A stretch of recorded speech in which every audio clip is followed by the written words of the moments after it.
अध्याय 9। महर्षि जैमिनी ने पूछा, श्रेष्ठ पक्षियों, प्राणियों की उत्पत्ति और लय कहां होते हैं? इस विषय में मुझे बहुत संदेह है। मेरे इस सवाल के अनुसार आप लोग इसका समाधान करें। जीव कैसे जन्म लेता है, कैसे मरता है और किस तरह वो माता के उदर में निवास करता है, फिर गर्भ से बाहर निकलकर किस तरह वो बुद्धि को प्राप्त करता है, और जब वो मरता है तो किस तरह से शरीर से अलग होता है। सभी प्राणी मौत के बाद पुण्य और पाप दोनों का फल भोगते हैं, लेकिन वो पुण्य और पाप किस तरह अपने फल देते हैं, ये सारी बातें मुझे बताएं, जिससे कि मेरा संदेह दूर हो सके।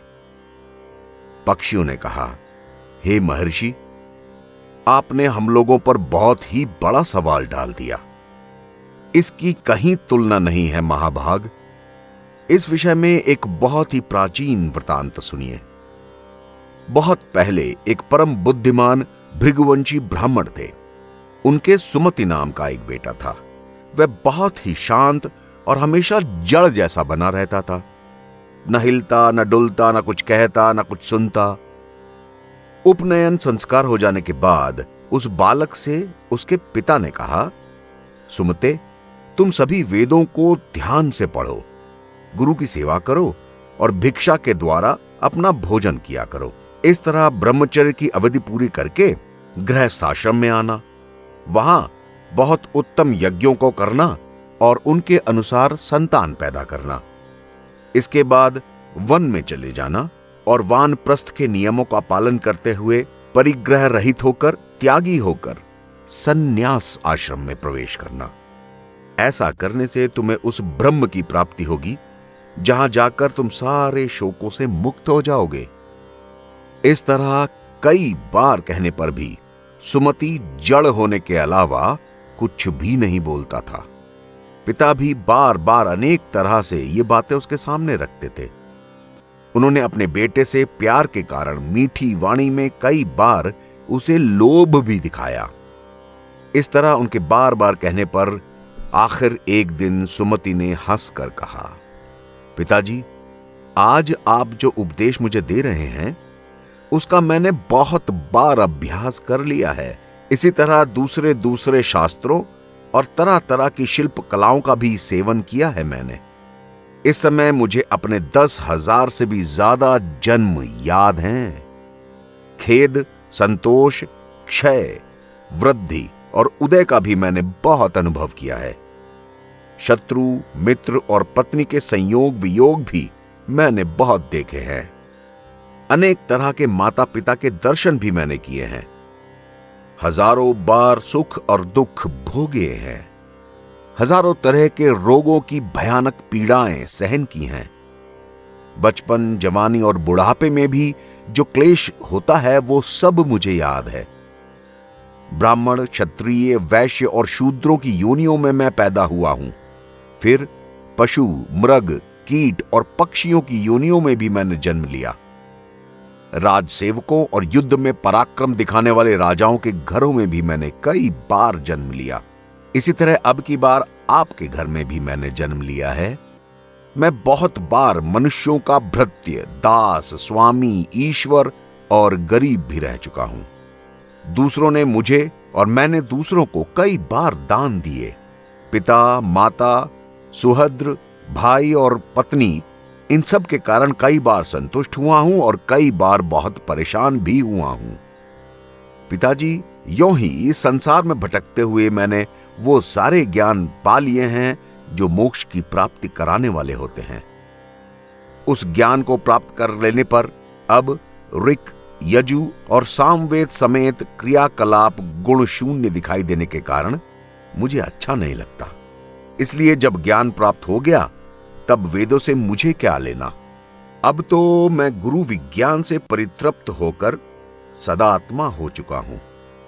इसलिए 6 तरह के भाव विकार, जन्म, सत्ता, वृद्धि, परिणाम, क्षय और नाश, दुख, सुख, हर्ष, राग और संपूर्ण गुणों से वर्जित उस परम पद ब्रह्म को प्राप्त हो जाऊंगा।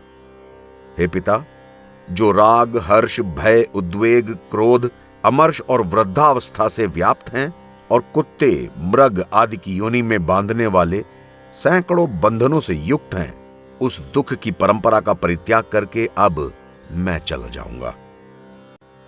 अपने बेटे की यह बात सुनकर महाभाग पिता का हृदय प्रसन्नता से भर गया। उन्होंने बहुत खुश होकर गदगद वाणी में अपने बेटे से कहा, बेटे, तुम ये क्या कह रहे हो? तुम्हें कहां से ये ज्ञान मिल गया? पहले तो तुम बिल्कुल चुपचाप जड़ की तरह बैठे रहते थे और अचानक ये ज्ञान कहां से जाग उठा? क्या ये मुनियों या देवताओं के दिए हुए श्राप का कोई विकार था जिसकी वजह से तुम्हारा ज्ञान छिपा हुआ था और अब प्रकट हो गया है? मैं ये सारा रहस्य सुनना चाहता हूं बेटा। इसके लिए मेरे मन में बहुत ही कौतूहल हो रहा है। बेटा, तुम पर पहले जो कुछ बीत चुका है वो बताओ तो।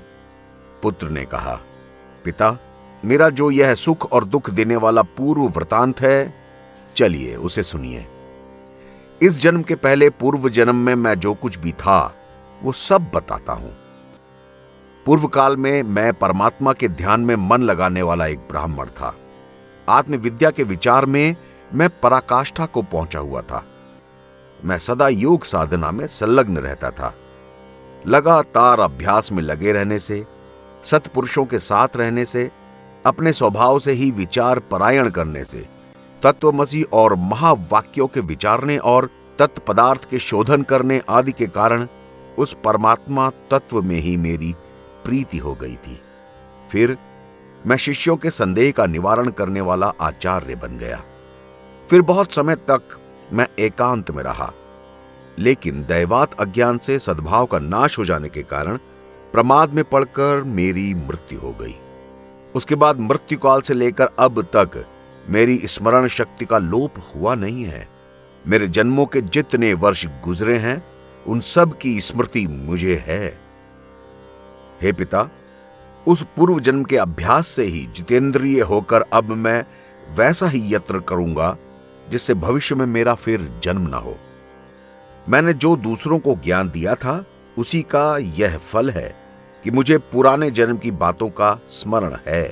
केवल कर्मकांड का सहारा लेने वाले मनुष्यों को इसकी प्राप्ति नहीं होती।